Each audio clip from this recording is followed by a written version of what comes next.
Namazda xuşuya nail olmaq üçün nə etmək lazımdır? Hamdülillah. Əlbəttə ki, müsəlman namazı xuşu ilə qılmalıdır. Xuşu ilə qılmalıdır. Möminin surəsində Allah Subhanahu taala möminləri vəsf edərək Quranda ki, onlar yəni namazda xuşu ilə qılarlar. Ləzinəhum fi salatihim xaşiun. Onlar o kəslərdir ki, öz namazları xuşu ilə qılarlar.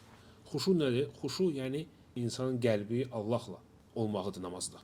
Yəni dünyanı tərk etməlisən. Onun üçün də nə etmək lazımdır? Ən birincisi sən bu şeyləri yada salmalısın özünə. Ki mən Allah Subhanahu taalanın qabağında dururam. Hədislərdə gəlib ki, belə qıl ki, hələ bir axırıncı namaz qılırsan. Sənə desələr ki, sən indi bu namazın axırıncı namazındır. Necə qılacaqsan? Yəni bundan sonra qılmayacaqsan, öləcəksən. Necə qılacaqsan o namazı?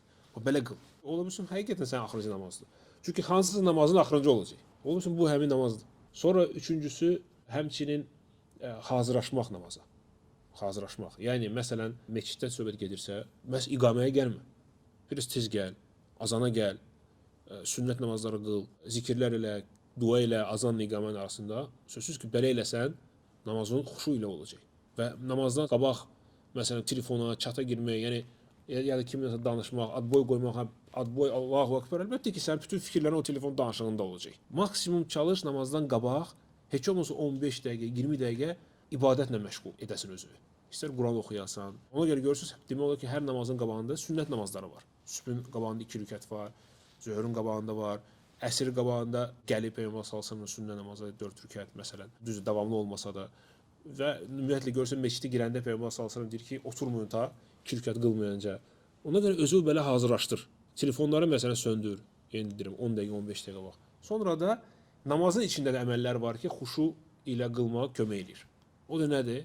Məsələn, tərpənməmək, artıq hərəkətlər eləməmək. Sən dəqiqə başı hərəkət eləsən, onda xuşu ilə qıla bilməyəcəksən. Ona görə alimlər deyirlər ki, sənin bədənin xuşulu olsa, qəlbin də xuşulu olar. Bədənin gəl xuşulu olsa, yəni tərpənməsə, artıq hərəkət eləməsə, ora bura baxmayasan, onda qəlbə də xuşu gələcək.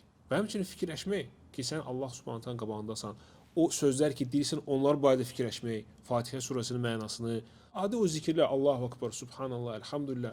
Sən onlar barədə fikirləşsən, nə qədər mənalar var. Namaza girəndə deyirsən Allahu Ekber. Yəni sən ey Rəbbim hər şeydən üstünsən. Allahu Ekber yəni Allah böyükdür. Hər şeydən böyükdür. Yəni fərq var. Allah kəbir və akbar. Akbar yəni Allah hər şeydən böyükdür. Yəni mənim işimdən də, aləmdən də, özümdən də Allah hər şeydən üstündür. Ona görə sən o deyəndə artıq sən bil ki, sən bu sözlə bütün dünyanı gəl dala atasan. Hətta bəzi alimlər deyirlər ki, o əməl ki var, hələ bir bunu göstərirsən. Dünyanı hələ bir atdın dala. Dayandın öz Rəbbin qabağında. Aydındır.